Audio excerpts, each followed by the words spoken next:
first top headlines. NIA arrested Chief of Army of Pambai-led UNLF along with Intelligence Chief and a cadre near Tidim ground.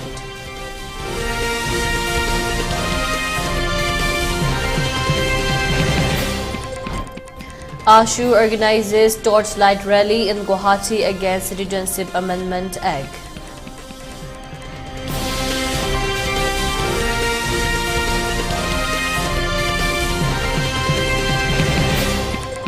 Eastern Danga Students Federation summons Rajya Sabha MP legislators to TUSENG headquarters.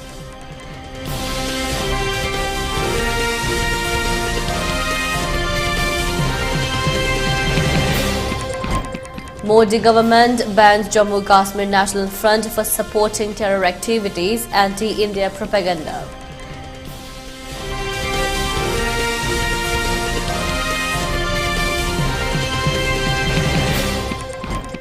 And curfew relaxed in Imphal West and Thoubal districts till 10 p.m. for Kakching district till 8 p.m. in Bishopur district. Curfew has been relaxed till 5 p.m. today.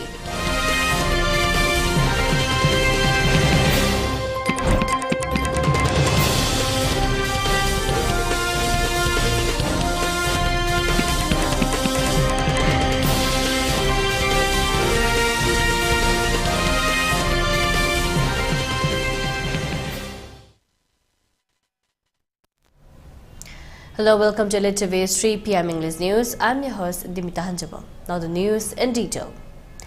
NIA has arrested the Chief of Army of Pambai-led UNLF, Sidabamapu, along with Chief Intelligence Ingba and a cadre named Lanjadaba today. The incident took place around 10:39 a.m. near Tidim ground along the Imphal-Tidim road. According to report from the sport, the trio was travelling on a four-wheelers. Security has been tightened up in the Imphal West areas after the arrest of the trio. According to reliable sources, it may be mentioned that Pambai-led UNLF is under peace talk with Government of India. Many questions have been raised after the arrest of them, why they are arrested, even though the party is in peace talks with the Government of India.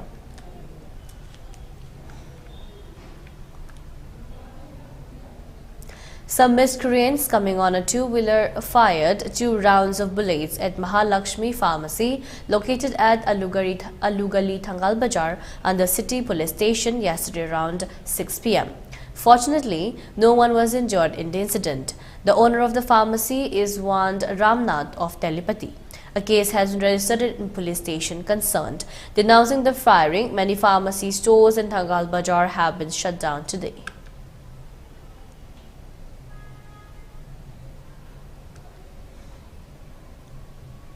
Today, Kongnang Thaba University, in collaborations with their esteemed Mohan Foundation, successfully hosted a one-day awareness program on organ donation and transplant processes. This significant event fell under the umbrella of the Government of India's initiative Ayushman Bhava, aimed at promoting organ donation and facilitating the transplant process across the nation. The program aimed to educate and inform the public about the importance of organ donations and the procedures involved. The initiative was a crucial step towards addressing the organ shortage crisis in the country and saving numerous lives in the need of organ transplants. Esteemed experts Laishra Monica Devi, Program Officer, and Thoiding Jam Udayini Kuman, Transplant Coordinator, both from Mohan Foundation, led the formative session. With their wealth of experience and knowledge in the field, they set light on various aspects of organ donations, including its significance, the process involved, legal aspects, and myths surrounding donation. The program was chaired by the distinguished Dr. Aribam Guneshwar Sharma, Dean and Director of Kongnang Thaba University.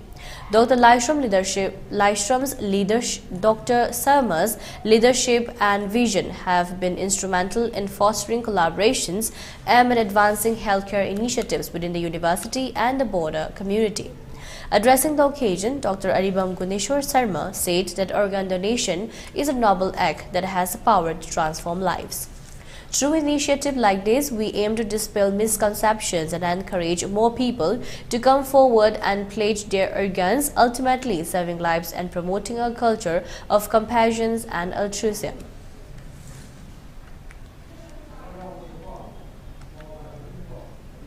The Jadonang Memorial College Teachers Association JMCTA None is keenly working for the welfare of the college as well as for the students' welfare in general. The college was formed for the cause and the welfare of the students since it is the only college in None district. We, the GMCTA, fervently appeals to the state government to cause for conversion of college for the larger interests of the students and teachers community. The JMCTA is aggrieved at the inordinate delay in conversions of JMC to full-fledged college in respect of teachers serving under the college and for students' welfare. It is pertinent to mention that the college is running smoothly for many years. Our college has been upgraded to added college, which now requires and needed an upgrade to full-fledged college. That we are sure the government of Manipur will consider our plea this time. We are working hard to mold our students with the hope and belief that Jadonang College will be one of the leading institutions in Manipur. Our efforts can be seen in the progress and the results of our students since its establishment. It seems that the process for conversion of college is on tortoise pace, and we are compelled to construct that the interest of teachers and the students community under this college has not been looked into with right earnestness. That we put our trust and humbleness to turn our dream into a reality. Now, with our effortless support and trust, we believe that our college will be able to upgrade to full-fledged college.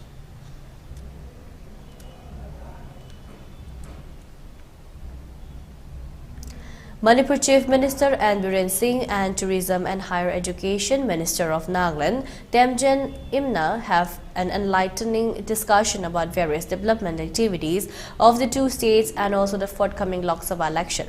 The meeting came after Temjan Imna, who is also BJP leader from Nagaland, called on the Manipur Chief Minister at the latter's office on Tuesday night.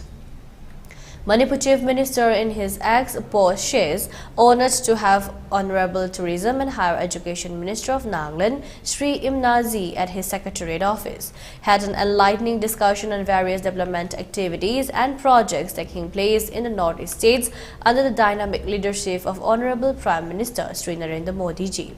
Earlier in the day, Temjen Imna, who is also Manipur in charge of the BJP Central Election Committee, chaired an organizational meeting of BJP Manipur Pradesh held at Nambol, Bishnupur district of Manipur.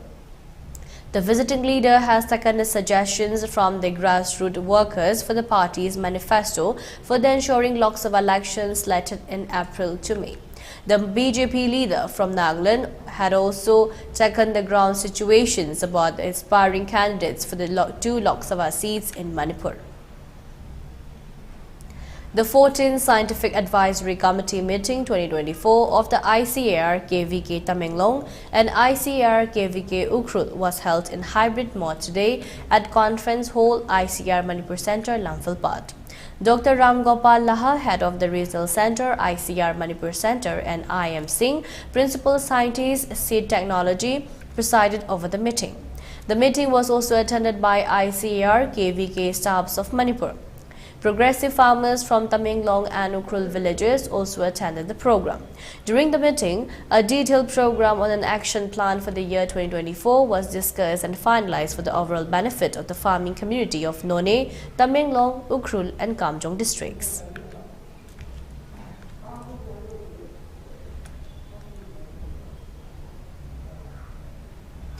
The implementations of the Citizenship Amendment Act (CAA) rules triggered large-scale protests all over Assam, with all Assam Students' Union taking out a large torchlight rally in Guwahati on March 12th night. People from all walks of life, students, joined the torchlight processions, vowing to continue their demonstrations until law is withdrawn by the government. Opposition parties in the state have also condemned the move. In a reminiscent move of the 2019 Anti-Citizenship Amendment Bill protests in Assam, demonstrators have again raised slogans including CAA, Ami Namanu, we will not accept the CAA, and Joy I Assam, victory to Mother Assam, in addition to anti-government chants signifying their displeasure. The All Assam Students Union (ASU) initiated a process against protests against the CAA rules notification, backed by 30 ethnic organizations and other student bodies. Among the supporters were the Assam Jatiya Tabati Yuva Chatra Parishad AJYCP. The collective staged torch rallies across the state on Tuesday to voice their opposition against the legislation.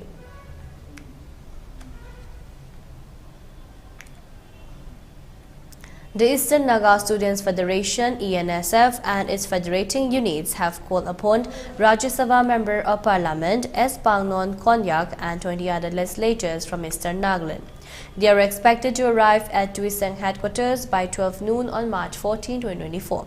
Furthermore, ENSF has instructed all officials from frontal organizations, tribal bodies, and Eastern Nagaland People's Organizations (ENPO) stationed at Tuiseng to refrain from returning to their respective tribal headquarters until the elected representatives have arrived at Tuiseng.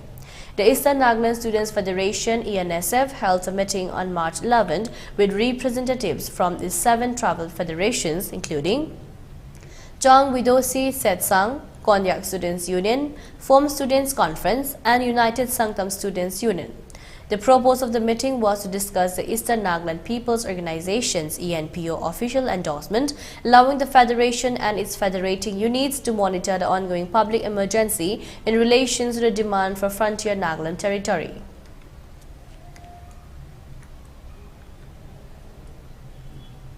Jitendra Chaudhary, a leader of the Communist Party of the India Marxist in Tripura, has voiced his opposition to the Citizenship Amendment Act (CAA). The entire nation is against the CAA, Chaudhary stated. Despite being passed in 2019, Prime Minister Narendra Modi and Home Minister Amit Shah have failed to implement it, according to Chaudhary. He asserted that the youth of the country are opposed to this law as it does not align with the Indian Constitution, which guarantees equal rights to all irrespective of their religion. Contrarily, the CAA proposes to grant citizenship to all bearing Muslims, which Chaudhary believes violates the country's principle of secularism. Jitendra Chaudhary, while speaking to the media, said the whole country is against the CAA. It was passed in 2019, but for the last 4 years, PM Modi and the Home Minister Amit Shah could not execute it. The youth of the country is against this law because it is not according to our constitutions. Our constitutions gives equal rights to all. These rights are not given based on religion. However, the law says that citizenship would be given to all except for Muslims. It is against the secularism of the country, Tripura Unit Congress President Ashish Kumar Saha said. The notification of CAA rules was made as a political instrument to divert the public attention. Saha, who is the Congress candidate for the Tripura West Lok Sabha seat and pitted against former Tripura Chief Minister and BJP candidate Biplab Kumar Deb, said that the Congress is undeterred on its reservations against both CAA and National Register of Citizens (NRC). We oppose both of them, the Congress leader said.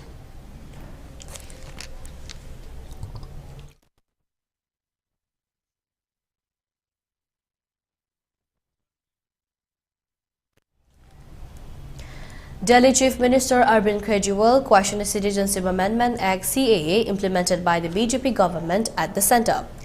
He stated that under the Act, minorities from Bangladesh, Pakistan and Afghanistan seeking Indian citizenship would be granted the same. He expressed concern that this would lead to an influx of minorities into India who would be provided jobs and housing. Kejriwal criticized the BJP for their inability to provide jobs for Indian youth, yet wanting to offer employment to children from Pakistan. What is this CAA? BJP government at the centre says that if the minorities from 3 countries, that is Bangladesh, Pakistan and Afghanistan, want to get Indian citizenship, they will be granted the same. It means that a large number of minorities will be brought to our country. They will be given jobs and houses will be built for them, said Arvind Kejriwal while speaking to the media.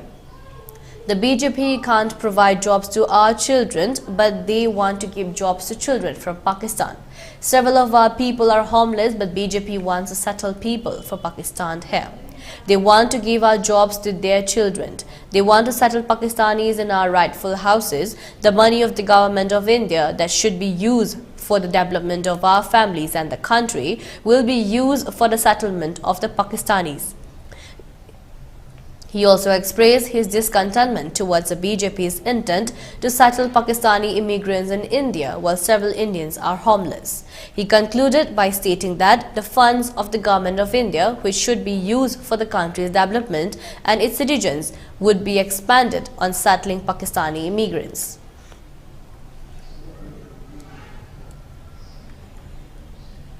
Deemita Saikia, leader of opposition in the Assam Legislative Assembly, filed an interlocutory applications IA before the Supreme Court challenging the rules of implementing the Citizenship Amendment Act CAA. He also challenged the Citizenship Amendment Act 2019. Saikia, in his argument, pointed out that both the rules and their parent act introduced a classification based on religion and country. He stated that this fails to meet the manifest arbitrariness test outlined in Sayara Bano v Union of India 2017 9 SCO1 case. Saikia argued that this classification is unfair, indiscriminatory, lacks transparency and is prone to favoritism or nepotism, thereby not aligning with the principles of healthy competitions and equitable treatment. He further stated that the usual presumptions of the constitutionality cannot be applied in this case. Saikia also emphasized that these rules contravene Article 14 of the Constitution, which guarantees equality to all individuals irrespective of citizenship status. Additionally, Saikia asserted that the rules for the Citizenship Amendment Act infringe upon Clause 6 of the Assam Accord. He argued that by granting citizenship to non-Muslim illegal migrants who arrive in India from Afghanistan, Bangladesh and Pakistan before December 31, 2014, the act directly contradicts the terms of the Assam Accord of 1985. He expressed concern that such measures could jeopardize the delicate ethnicity and socio-economic fabric of the state of Assam. Saikia has filed an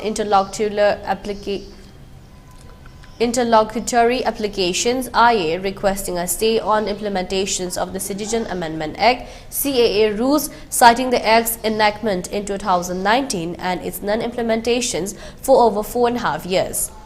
He argued that delaying the implementations until the court's final decisions on the current writ petitions would not cause any prejudice. The Union Home Ministry announced the rules for implementing the CAA on Monday evening, just before the announcement of the Lok Sabha election schedule. The Act aims to grant Indian citizenship to non-Muslim migrants facing persecutions include Hindus, Sikh, Jain, Buddhists, Parsis and Christians who migrated from Bangladesh, Pakistan and Afghanistan and arrived in India before December 31, 2014. Saikia stated that the rules violate Article 14 of the Constitution, which ensures equality for all persons, citizens and foreigners. He added that differentiating people based on religion, particularly in matter of the citizenship, would be a violation of the Constitution.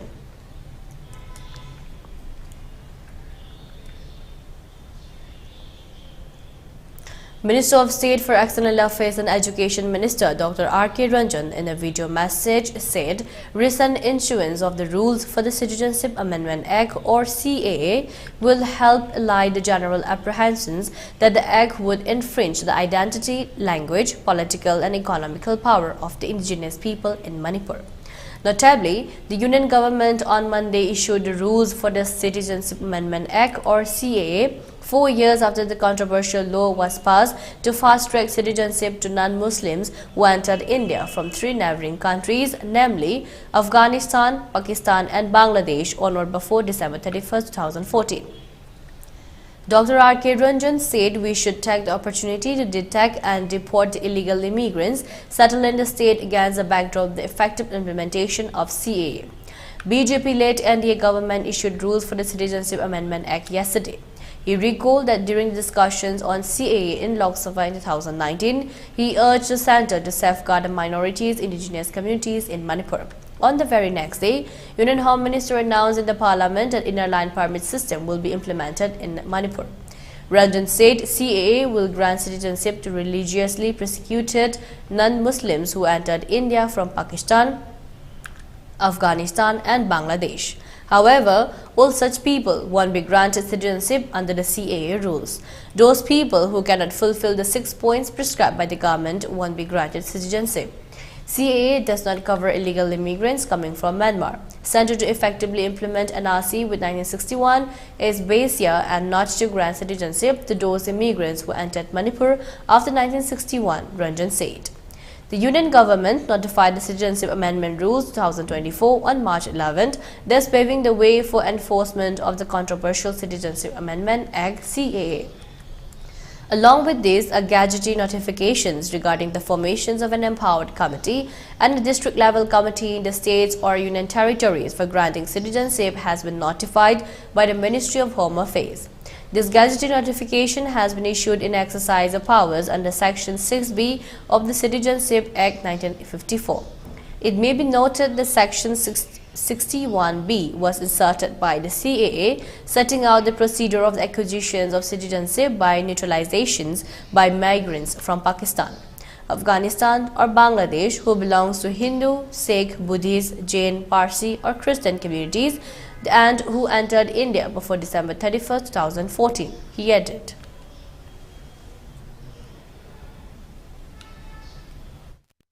Pakistan amasung Bangladesh tagi asigumba minority group as the issue to was sing ado yawgadabani adu yawdragadi Citizen Amendment Act ki makada aikoina India ki citizenship pigadaban natte adu moinamak aikoigi Manipur ki praja miyam da thaina dagi hona asigumba Amendment Act asina aikoigi apikpa yeloni group asigi identity language amasung magi economic power plus political power da aikoi masigi insecure feeling ama laibase laibasigi damakta aikoi gi Manipur government ki honorable chief minister Shri Biren Singh asu aikoi gi protection ase asumuk central government da apikpo aikoi gi laibak ki dokta di tv na ba naklo tv na ba haidin lai aikoi samaksu aikoi gi inner line permit se adumak khara implement tawna na bai koi panjaringi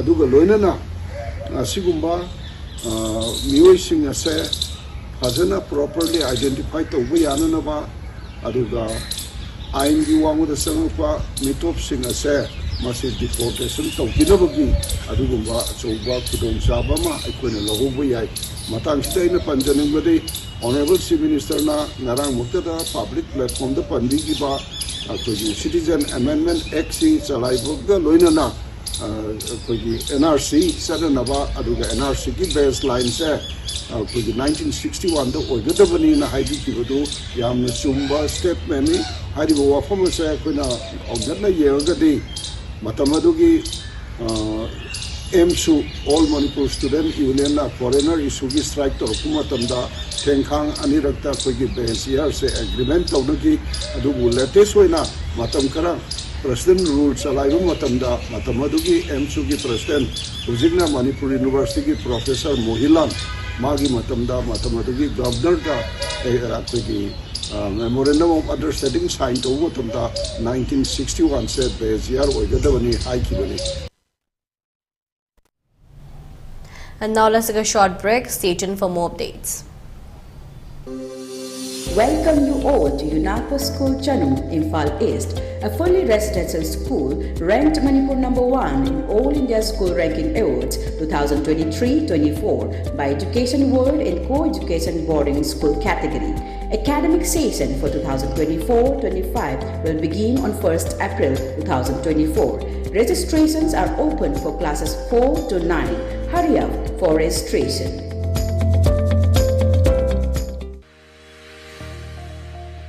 Gear up for the future with Quantum University.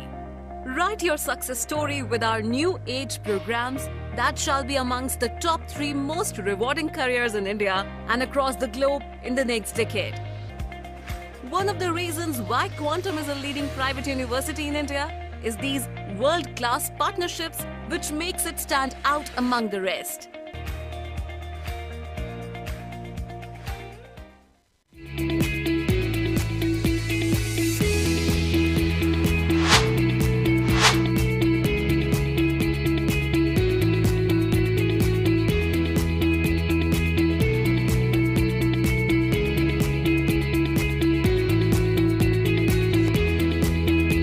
To touch the pinnacles of success for your children, Get enrolled to one of the finest schools in Northeast India, UNESCO School.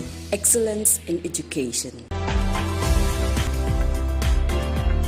Planning to study outside Manipur? Are you confused about your college or university selection after 12? Manipur Edu Online provide assistance to help you. College or university selection, admission guidance, career counseling. Don't delay. For more details, kindly log into our website www.manipuredu.online, or you can also call us at 7628 960 947.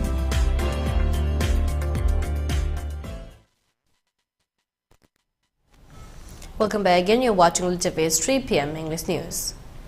In a major boost to the industrial sector of the state, Prime Minister Narendra Modi on March 13 virtually led the foundation for Assam's biggest ever semiconductor unit in Morrigaon.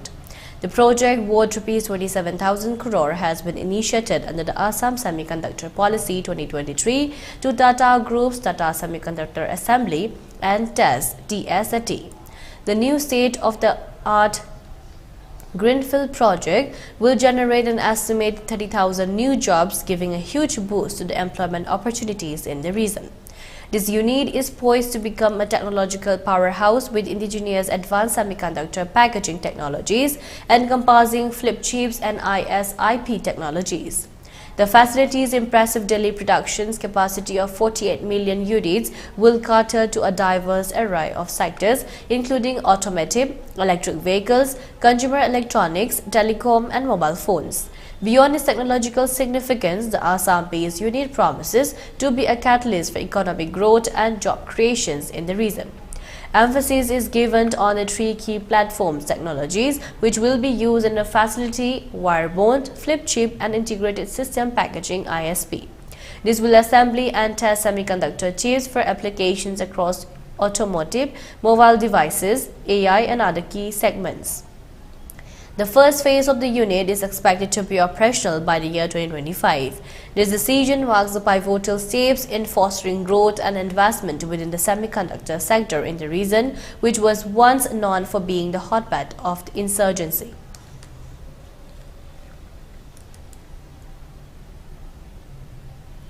The Modi government has declared the Jammu Kashmir National Front (JKNF) as an unlawful association under the Stringent Unlawful Activities Prevention Act (UAPA), effectively banning it for a period of 5 years. This announcement marks a significant step in the government's ongoing efforts to combat terrorism and uphold the sovereignty and integrity of the nation. Union Home Minister Amit Shah took to social media platform X to announce the ban, emphasizing the government's commitment to rooting out terror forces to ensure the security of the people of Bharat. The decision comes in the wake of mounting evidence pointing towards the JKNF's involvement in secessionist activities aimed at severing Jammu and Kashmir from India and supporting terrorism. A notification issued by the Ministry of Home Affairs (MHA) on Tuesday accused organizations led by Naeem Ahmad Khan of engaging in unlawful activities detrimental to the integrity, sovereignty, and security of the country. The MHA alleged that JKNF members were actively involved in supporting terrorist activities and propagating anti-India sentiments, thereby fueling secessionism in Jammu and Kashmir. The government further accused the JKNF of undermining democratic possessions by discouraging participations in elections and disrespecting the constitutional authority of the country. The organization stands accused of promoting, aiding, and abetting the secession of Jammu and Kashmir from India through its anti-national and subversive activities. Naeem Khan, the chief of JKNF, gained notoriety in 2017 when he was suspended from the membership of the Gilani factions of the Hurriyat Conference. His suspension followed a sting operation by a TV channel which purportedly showed him admitting to the use of Pakistani funds to finance 2016 unrest in the region.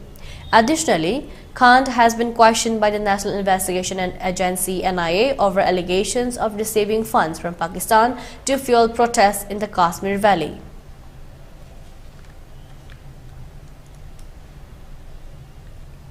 Defence Minister Rajnath Singh has approved a significant proposal aimed at expanding the National Cadet Corps (NCC) by adding 3 lakh cadet vacancies. This move comes in response to the burgeoning demand for NCC enrollment from education institutions across the nation. Since its inception with just 20,000 cadets in 1948, the NCC is now set to boost a sanctioned string of 20 lakh cadets, establishing it as the world's largest uniformed youth organization. This expansion aligned with the National Education Policy 2020, where NCC is offered as an elective subject addressing the aspirations of youth eager to assume pivotal roles as future leaders of the nation. The impact of this expansion will be widespread, ensuring a proportional distribution of vacancies across all states and union territories and elevating the waiting list of the institutions vying for NCC affiliation. The plan also includes the establishment of 4 new group headquarters and the additions of 2 new NCC units. A noteworthy aspect of the expansion plan is the proposal to employ ex-servicemen as NCC instructor, leveraging their skills and a vast experience. This initiative not only guarantees quality training for NCC cadets but also creates employment opportunities for veterans, underlining a commitment to honoring their service. This expansion underscores the dedication to shaping future leaders characterized by discipline, leadership, and service. The NCC aims to foster an environment where youth contribute meaningfully to nation-building efforts. Ultimately, this initiative seeks to cultivate a base of motivated, disciplined, and patriotic youth contributing to realizations of the vision of a developed India.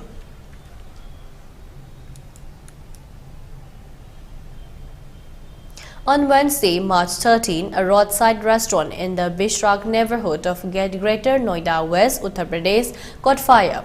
The Gore City stores that are nearby have been affected by the fire that started at Sri Punjab Dhaba.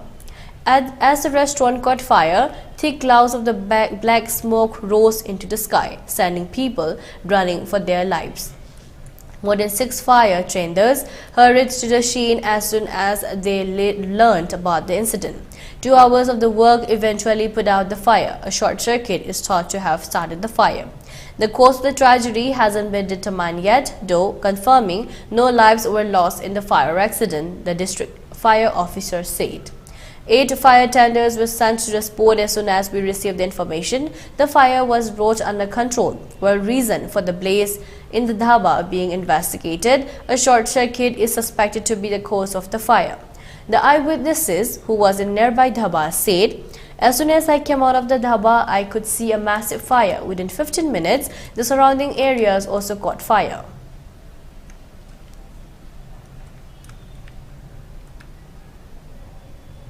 President Joe Biden has clinched the Democratic Party's nomination, settling the stage for a potential rematch with former President Donald Trump in what would be the first U.S. presidential election rematch in nearly 70 years.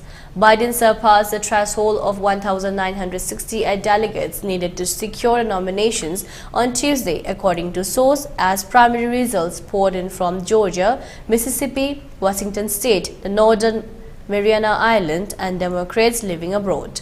In response to the news, Biden issued a statement criticizing Trump's campaign of resentment, revenge, and retributions, which he claimed threatens the core principles of America. He urged voters to consider the future of the nation, emphasizing the importance of defending democracy and protecting freedoms. Meanwhile, Trump is expected to secure the Republican Party's nominations later on Tuesday as 4 states hold contests, including Georgia, where Trump faces criminal charges related to his attempts to overturn the state's 2020 election results. With Trump's dominance in recent primaries and the withdrawal of his last remaining rival, former UN Ambassador Nikki Haley, Biden faced only token oppositions within the Democratic primary. However, liberal activists critical of the Biden stance on issues such as Israel's action in Gaza have persuaded a significant minority of Democrats to vote uncommitted in protests. Both candidates have already shifted their focus to the general elections, holding competing rallies in Georgia over the weekend. Trump reiterated his baseless claims of election fraud and criticized Biden's handling of immigration at the U.S.-Mexico border, a topic he intends to prioritize throughout the campaign. The Biden campaign has launched an aggressive phase with plans for Biden to tour battleground state amid a $30 million advertising campaign. Despite concerns about his age and criticism over his handling of issues such as immigration, Biden allies remain hopeful, pointing to his recent energetic State of the Union address. As the campaign unfolds, voters express little enthusiasm for a repeat of the contentious 2020 election.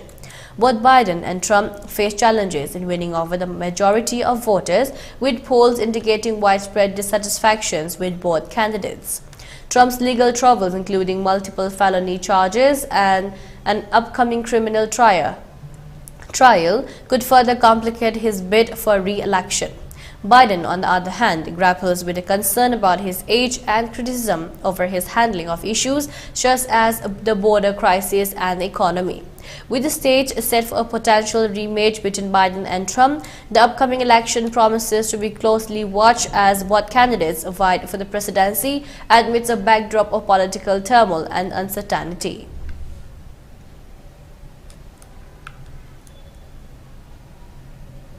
Upon improvement in the law and order situation in the Valley districts, curfew has been relaxed till 8 p.m. today in Imphal East, Imphal West and Thoubal districts.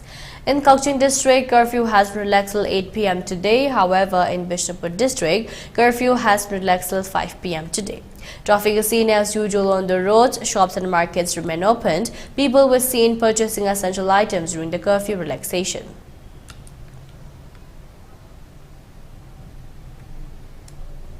For ELITETV News Channel, contact to the email address info@elitetv.in or 9402890982 and subscribe to ELITETV YouTube channel or follow on Facebook page, Instagram and X for more information about the channel.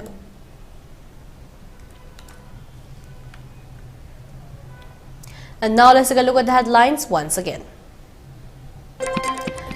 NIA arrested Chief of Army of Pambai-led UNLF along with Intelligence Chief and a cadre near Tidim ground.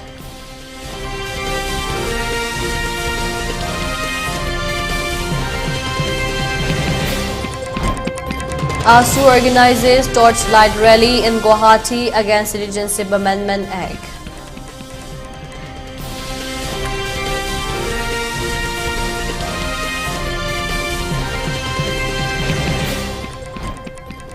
Eastern Naga Students Federation summons Rajya Sabha MP legislatures to Tueseng headquarters.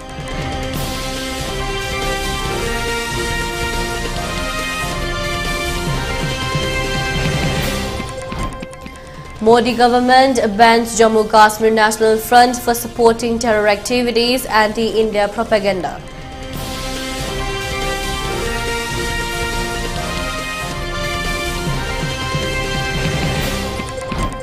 And curfew relaxed in Imphal East, Imphal West and Thoubal districts till 10 p.m. For Cochin district till 8 p.m. in Bishnupur district, curfew has been relaxed till 5 p.m. today.